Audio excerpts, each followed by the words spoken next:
the podcast.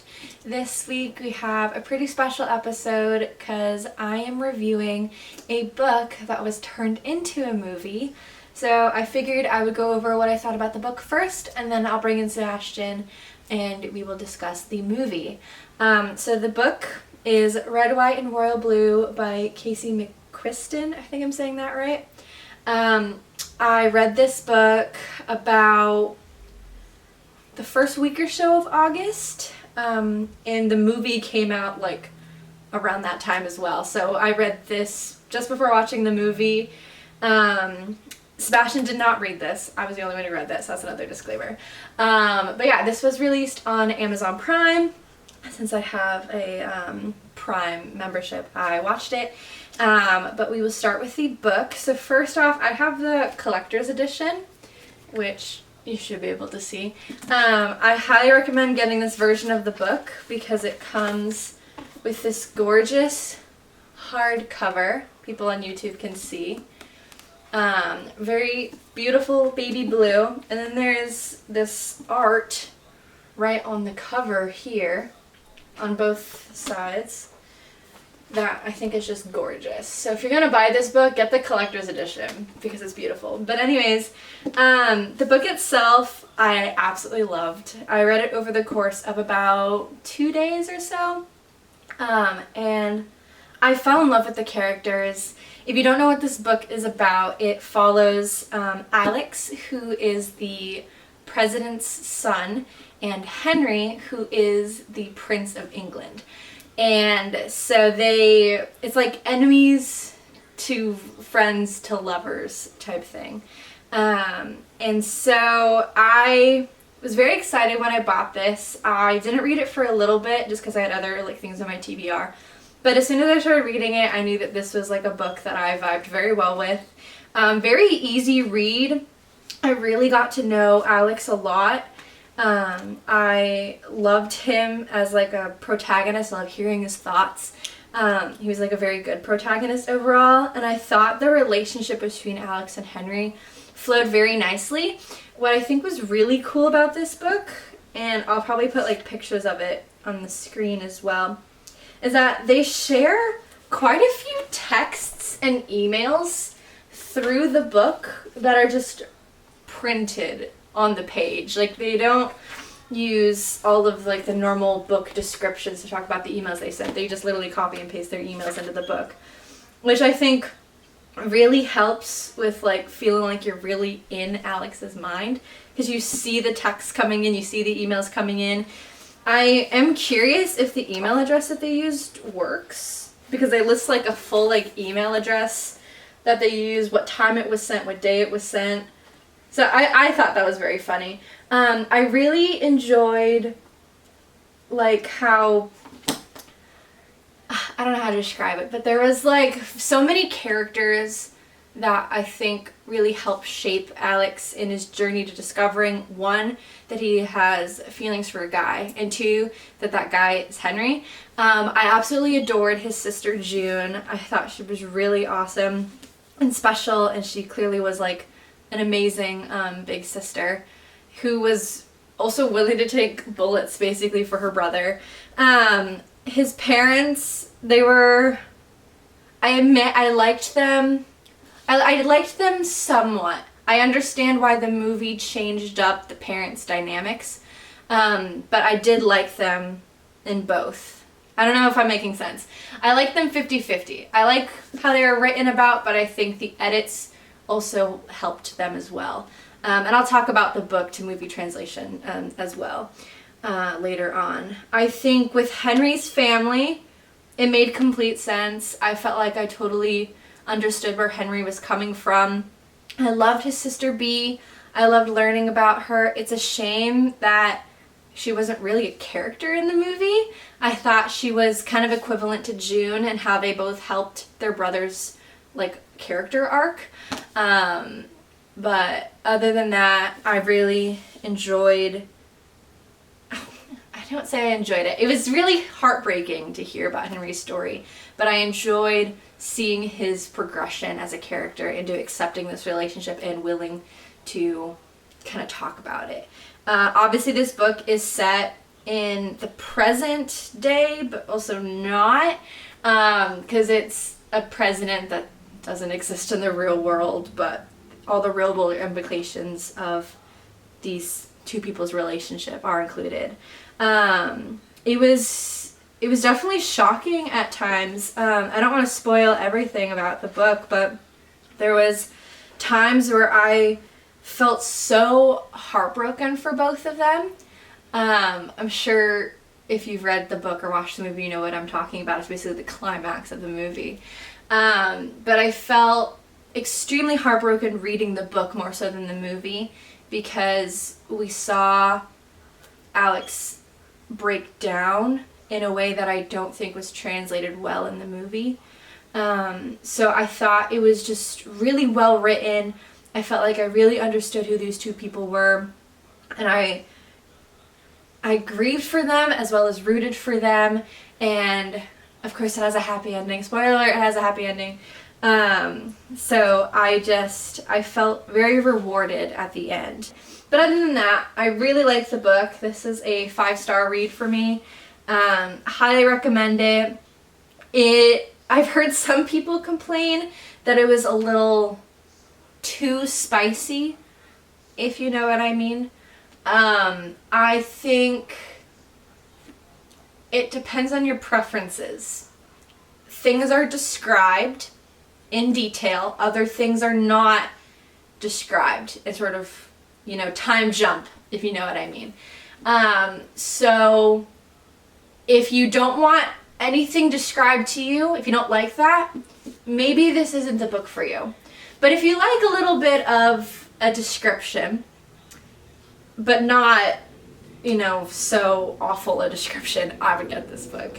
I really enjoyed it. It doesn't give you any sort of cringe when reading those scenes. I didn't feel awkward or anything. It just felt intimate and loving, and like they were just having fun with each other. It's very different to other actual books, like erotic books, because obviously those ones, they're meant for that shock factor. This is not that. This is more their relationship and how it progresses into the whole, we're friends with benefits, but then suddenly become lovers, that kind of thing. So I thought that was pretty good. But now that we have addressed the book, I'm going to bring in Sebastian and we're going to talk about the movie. Well, hello. Thank you so back. much for inviting me to, I don't know what this is. This half booked, half movie review? Half booked, half movie review.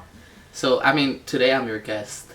Oh, really? Yeah. Okay. I feel like very such. Formal. Okay. I just need to shout out really quick for those that are watching the YouTube. Look at this beautiful candle. Kaylin got this, 10 years ago? I was 13 when this was gifted to me. It's a big old candle. But I lived in a house full of asthmatics, so it was never burned until now. And I also want to shout out Caitlin that went on a small Target trip yesterday and bought milk frother. You almost couldn't say it. A milk frother, so you can froth up our coffee cream. It's so really we are good. prepared. The vibes are great. Immaculate vibes. A movie review. So let's get into this. Red, White, and Royal Blue. Yeah. What an unexpected movie for me to like.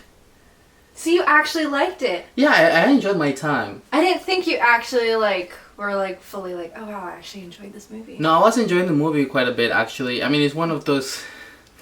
I don't see it as a movie. No, I get that. It's more so like a 2000s Disney Channel original movie kind of thing. Yeah, I literally was watching this and I think I texted you being like, you need to watch this movie because it doesn't feel like a movie. Like it does have those early 2000s Disney Channel vibe, even though it's not appropriate for Disney Channel. And also you mentioned Princess Diaries. Princess Diaries vibes, and I also now that I think about it, it reminds me a little bit of that one movie from Wizards of Waverly Place. Oh, when they made the movie? Yeah, I have the same feeling with that, which is it's not really a movie, it's just a longer episode kind of thing. Okay, yeah. It feels like it fits within a narrative. Yeah. But that's kind of the feeling. It's in part because of the weird windscreen. The weird green screen that they did. That green screen, there was moments where I was like, yeah, it's like the not bad quality, but like really low budget, but you try your best to hide it kind of deal. Right, from what I expected from Amazon Prime, it wasn't bad green screen. Like, I expected good green screen. Oh, for sure. Amazon is so huge. And they have really good shows, But I don't know if they just lowered the budget for this project or what, but... I mean, I just watched Twisted Metal. Is that on Peacock? Never mind. That's on Well, it's a similar system in which, like, you wouldn't expect this to be their main gig. Amazon Prime and Peacock with NBC. But even Twisted Metal had better green screen. I know. Better special effects. Yeah. But maybe that comes with the territory, seeing as Twisted Metal is like a video game and like inspired, while this is just based off a book. And also, Twisted Metal doesn't take itself seriously. And I think this movie was trying to be... I mean, obviously it had its comedy moments, but it was mostly a drama. A rom-com. It was a rom-com through and through. Very... funny. I'm glad that you enjoyed it, though. I did. I felt like by initially watching it, I thought as if I would have to force you to watch the whole thing. I mean, we left it when we were watching it. We left it like halfway through, or 1 hour left of the movie, and we didn't watch it for a couple of days. And I was like, we gotta finish this. Like, I want to know what happens. Well, that's great. I mean, it's not the greatest movie, but it's a fun time. Yeah, you enjoyed while you were watching it, but you wouldn't necessarily rewatch it. Because one. Disclaimer, he never rewatches anything. So that comment almost means nothing. But also just on the basis of like, this is a good movie for a fun, casual watch. Yeah. I mean, you play movies on the background. Princess Diaries is like the film that I constantly rewatch. And I'm like feeling like this movie brings out those same nostalgic. I could just have this on the TV in the background and be happy. For sure. I mean, you watched it 3 times. Thus far. And it came out like a month ago, yeah. You watched it once because you had to watch it the first day. In bed. The second time, you rewatched it for some reason. I rewatched it, I think it might have even been that same day. My goodness. Because I had a nail appointment, and I like, had it on my phone, in my lap. And then the following day, you're like, we gotta watch this. Yeah. So you watched that 3rd time, 2 days in a row. It's become a comfort movie, oddly enough. Yeah. So...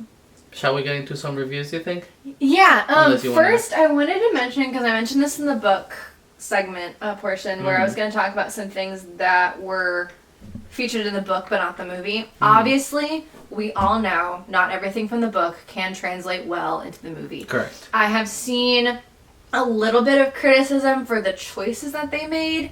I understand some of them. I disagree with some of them. Okay. So I mentioned the sisters in the book review. There was June. You were telling me a couple things that were different as we were watching it. June was Alex's older sister in the books. Beatrice is Henry's older sister. Bea is in the movie, but kind of a non-existent role. She doesn't have much lines. She's not really involved in the story. And June just simply doesn't exist. I really like June, so I was a little surprised not seeing her there. The best friend, Nora... that was in the books, just sort of like replaces that role in Alex's life, which I think is why I'm like okay with it, because I understand bringing in a whole nother person means that the movie might be longer. So I understand cutting one person to just have a best friend that's like right there. Also, the parents. Don't mind me, I'm just moving the mic so I can get more comfy. Alex's parents in the books are divorced and fight.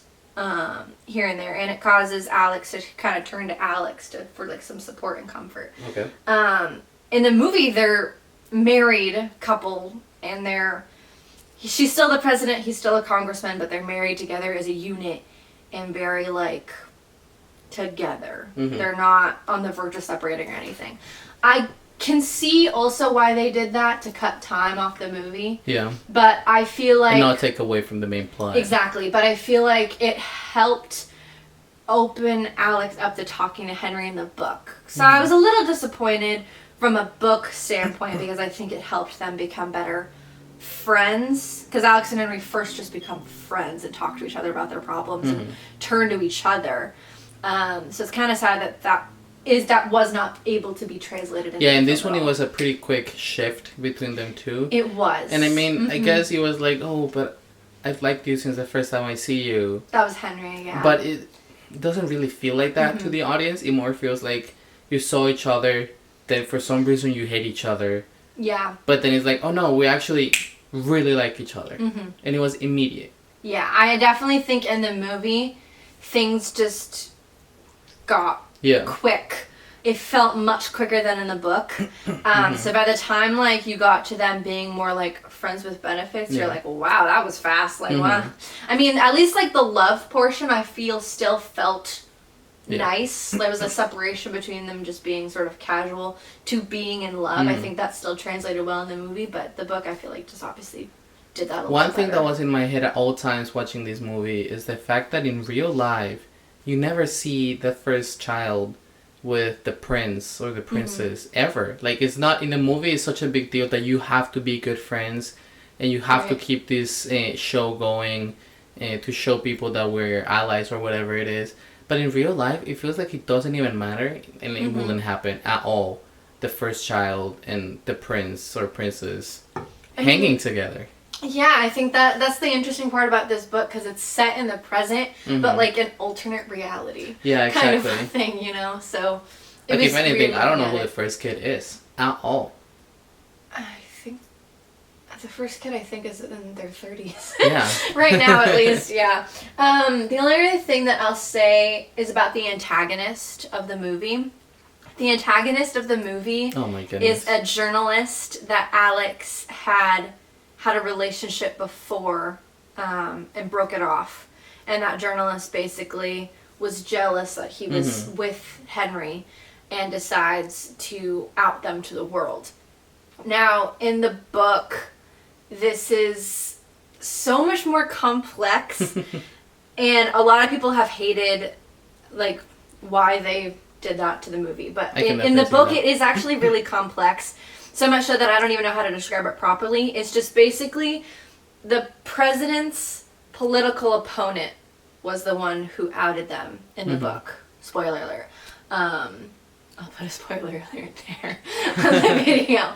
But yeah, so like, because of the political stuff and whatnot that happened in the books, it felt more sinister because the direct Republican opponent was responsible for Alex and Henry's outing to the world. It felt like crazier, where I feel like in the movie they're definitely going for more like the jealous person fights back kind of thing. And I've seen people get mad about that before, but honestly, again, you have to translate it to a 90-something minute movie.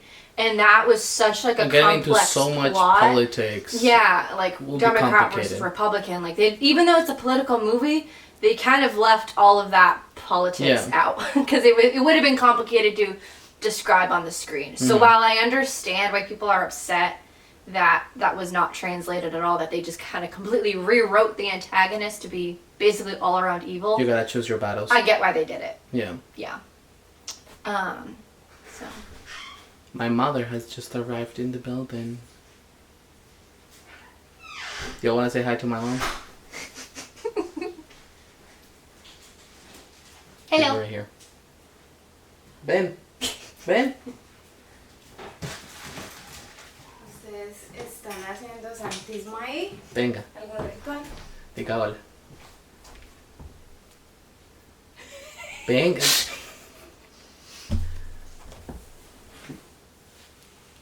That's my mom. Hola.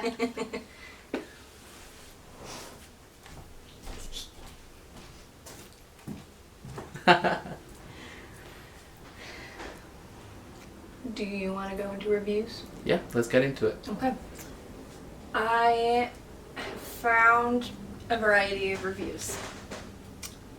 I believe this first one is not good.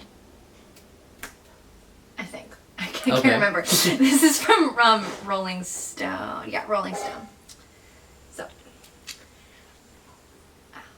there are several cute nods to McQuiston as the story's originator, both in the form of a quick shot of her lesbian romance One Last Stop and in an election night cameo, which may mollify any disgruntled fans of the book. And as first female president and mom, Thurman's presence on screen is only outshone by her booming, wildly inconsistent, but incredibly fun Texas accent.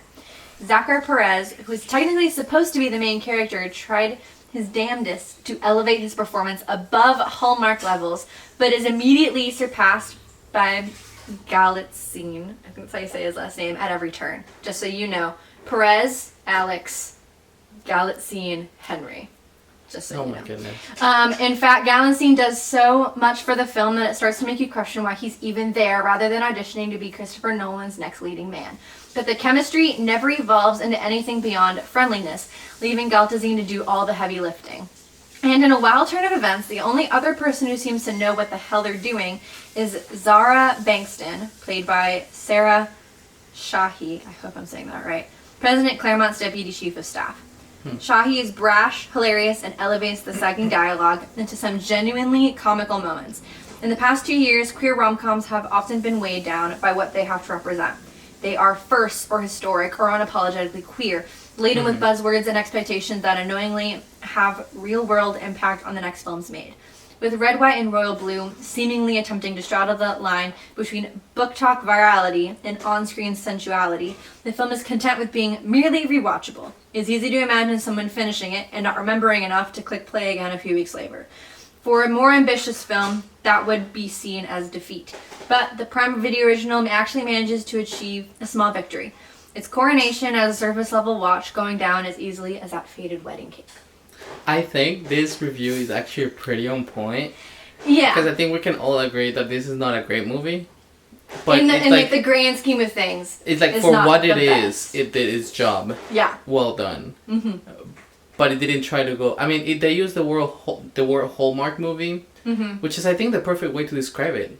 Really? Yeah. See, I don't know if you watched enough Hallmark, because Hallmark really goes into the cringe. I can't say I felt as much cringe in this movie. You did not? Okay, if you feel differently, speak now. My goodness, when I saw these two guys speaking in Spanish, I wanted to die. We do need to talk about that. I wanted to die. Yeah. Yeah, so Alex's character is supposed to be the son of a white Texan woman and a son of a Mexican immigrant. So he's like half and half white, half Mexican. He sure looks the part with his tan skin, black hair, that kind of thing. But as soon as he starts speaking Spanish, it completely goes away. He cannot speak Spanish. I literally, and when I first watched it, I was like, I need you to react to this. Because I was absolutely disgusted. I feel like I have a better accent than he is trying to give across. And of course, the journalist antagonist character was a little better because it seems like he actually knows the language. But the guy who plays Alex just was not. So yeah, when you say it doesn't tap into the cringe, it definitely does. Okay, on that part, I do agree. Yes. But on the actual friendship stuff, I didn't feel as much cringe when it was like Alex and Henry. You were telling me how many people feel like in the movie there is not as much chemistry, or that in the movie they just don't have chemistry. And I think it's because of the same reason. Much of their stuff that they do that is like romantic or loving is just cringe. So I think that's why a lot of people don't think that it was so much chemistry and more so just like fictional love, like completely made up and not well done. I can understand that. I definitely think the guy who played Henry really did a good job. I think the cringe more so comes from Alex, because there was certain times, more so at the beginning, where I can't say like I 100% believed him. Because like I know in the books he's supposed to really not understand his own identity. He's supposed to be kind of more bad boy, F-boy vibes kind of thing. That's what he's giving off. But I feel like he kept that even when it was supposed to be more like loving with Henry. You know what I mean? And that just could be a personality thing. There were some times that I just couldn't believe it. So I understand that. But I can't say for me that I've cringed as hard as I have in other movies. Well, Christmas with Holly, that's a Hallmark movie. And that's not cringe at all. I do love that movie. Yeah, I don't think it's cringe. Well, that's good. That might be the one extent of Hallmark movie that is not cringe. Anyways, yeah. Let's get into the second review. Second review. I actually found this. It's jeevesreads.com. Okay. And this person did not read the book, but they did watch the movie, so they gave their review. So it's not Jeeves Reads, it's Jeeves Watch. Well, they apparently probably will buy the book after watching the movie. Okay. So they say, as someone who has not read the book, I thought this was delightful. The casting was great, and the chemistry between the two leads jumped off the screen from the moment they met. The opposites attract vibes were working for them, and they both had such personality. I love the little bit of enemies to lovers romance at the beginning, which I'm assuming was condensed significantly for the movie format. If it's anything like the Hating Game adaptation, all of that enemies to lovers goodness was broken down to its essentials. I definitely wouldn't have minded more of it. As it is, this movie absolutely flies by. Before you know it, these two are hooking up in secret with some serious spice. Well, it's because that happens really quick. It does actually happen really quick. I didn't know Amazon had it in them, lol, but the middle of the movie has quite a bit of heat. What I love most is that it felt like a true rom-com movie, not one of these action comedies with some romance thrown in, which seem to be the norm these days. It focuses on their relationship from start to finish, and the chemistry is the biggest win. These guys were adorable together. Yeah, I also agree. I did not know that Amazon would take the scenes out of the book and show them like they did. Uh-huh. I think they actually did a pretty good job at those scenes. What? I don't know. Them saying that this is the movie that made them realize that Amazon has it in them, it's kind of weird. I know, because from a movie people's standpoint, there's better things from Amazon. However, I want to mention the spicy scenes, because I mentioned this in the book. In the book, they do go into a little bit of detail, and it might not be comfortable for everybody. Then in the movie, we didn't see too much. And we saw enough to... I saw people say this, that they felt like they were almost intruding into their private moment because of how delicately they graced the subject. Like, they weren't trying to make those certain moments, like, super sensationalized. And if they were a little bit more fun and flirty, they ended actually pretty quickly. And they continued on with the rest of the plot. So I think those scenes... I think they did a pretty good job. I don't fully think that it was like we were intruding in someone's moment. It's really difficult to make that be the feeling. Right. Unless it's like a watcher, I'm spying on you kind of deal. But I definitely agree that it was really well done. And I can compare it to, say, a Viking, which has a lot of essential moments. And it's definitely different. It's not so much... lost, more love. So that contrast definitely is there. Yeah. I feel like that's the moment where I actually like fully believed what was happening with their relationship and both their performances. I think. But didn't that happen like the second night? No. I get that the movie moved quickly. Yeah. But the main moment where they really truly get together in Paris. Oh, but they've been getting together, that's the thing. Yeah, the fun and flirty stuff, it happens quickly and we don't really actually see anything. But the one where they actually, quote unquote, make love, you're just sort of, you're not necessarily seeing anything, but you're seeing how they're looking at each other, how they hold each other's hand. Like, the way that it's shot, you could have done that distastefully if you wanted to. Yeah. But the fact that they did it, I think was really well done. So. Bare minimum here, guys. Lastly, we have Collider.com.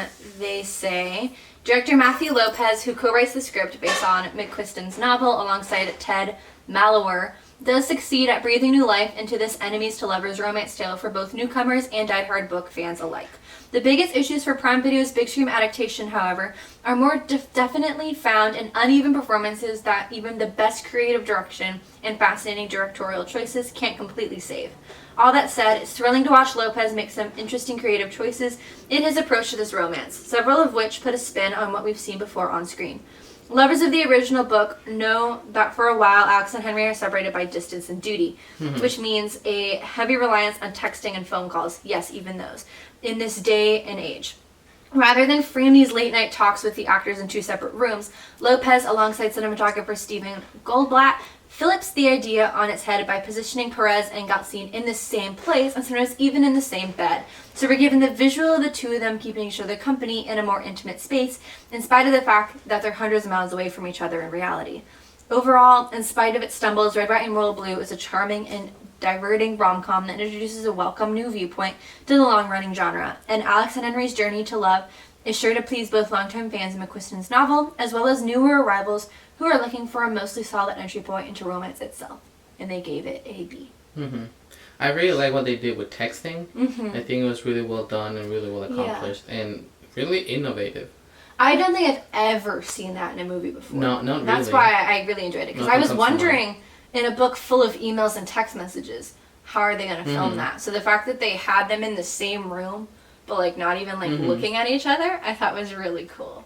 Yeah, I like that. Yeah. I especially liked, there was a scene in which they were talking on the phone, and at the very end when they were about to hang up, Henry's voice changes, so it sounds more like it's actually coming out of a speaker, and then he like fizzles into butterflies or something like that. I thought that was really cool. I enjoyed that a lot. So yeah. I mean, all in all, it was a really fun watch. I mean, I will not watch it again because, like you said, I don't really rewatch stuff. Yeah. But I enjoyed my time with it, and I agree with some of these reviews in which they say that it goes by fast. Yeah. I don't know how long it is, 2 hours maybe? But yeah, originally it could have been 3. I just watched actually a deleted scene, so they might have more coming out soon. So, I mean, yeah, it could have been longer, but it definitely went by fast. It didn't feel like a long movie. But I mean, if they went in with the politics and all of that, it could have been a really long movie. And I think what the decisions that they made to cut stuff out and changing some other stuff really helped deliver the message of the movie itself. I agree. Because if you're trying to do a rom-com and you get into politics, and it just starts getting a little dicey. Right, and then you might lose the plot on the way to describing all of that. So yeah, I'm very happy that they chose to just stick with I agree. the rom-com portion. Yeah. What would you give it out of 5 clapping boards? I've been thinking about this, and I don't know, 3.5? 3.5? Okay, yeah, that's fair. I think it's a fair assessment of it. Yeah. What about you? So as I mentioned before, I gave the book a 5 out of 5 just because I really enjoyed my read. I'm actually surprised. Really? Yeah. Why? Because you're so picky with your books, and you have books that you like absolutely adore. And I didn't think you would give a Rendo book. Well, it's just because I enjoyed the ride, and I was telling them how I really felt like I was inside of their mind, and I got invested in their story, and that's also, I think, why I love the movie so much. So is the movie on par? But the movie, I would give more like a 4, like 3.8, 4 in that range. And I want to go all the way to 3.5, because I did really enjoy it, but I know it has shortcomings. Yeah. Where on like a technical standpoint, it's I mean, you can write whatever you want, but it's hard to shoot some stuff. Yeah, it's definitely hard. So, yeah, I loved the movie, but I know from a movie maker standpoint, it could have been better, and they could have done other things to add in more of the plot points that I liked from the book into the movie. But overall, I enjoyed it. You did too. I'm glad you enjoyed it. I'll probably be rewatching it again soon. That's just what I do. Yeah. But yeah. All right. Well, I'll let you. For now, if you're watching on YouTube, please make sure to subscribe and give us a like. If you're not watching on YouTube, you can find us at That Film Couple. If you're watching on YouTube and you're not listening to the podcast, you can find us as NCUT with an exclamation mark at the end on any of your favorite platforms for podcasting. And you can also find us on Instagram at NCUT the podcast, and you can find us on TikTok at That Film Couple. So many handles. I know. Finally, you can find me on Instagram at Sebas Alip. And you can find me at Kate Johnston 622 on Instagram as well. Now let us go, as is your booked episode. Thank you. Thank you so much for being here for another booked episode, and I will see you guys in the next one. Let me know if there's any other books to movies you guys want me to talk about in the future. And cut!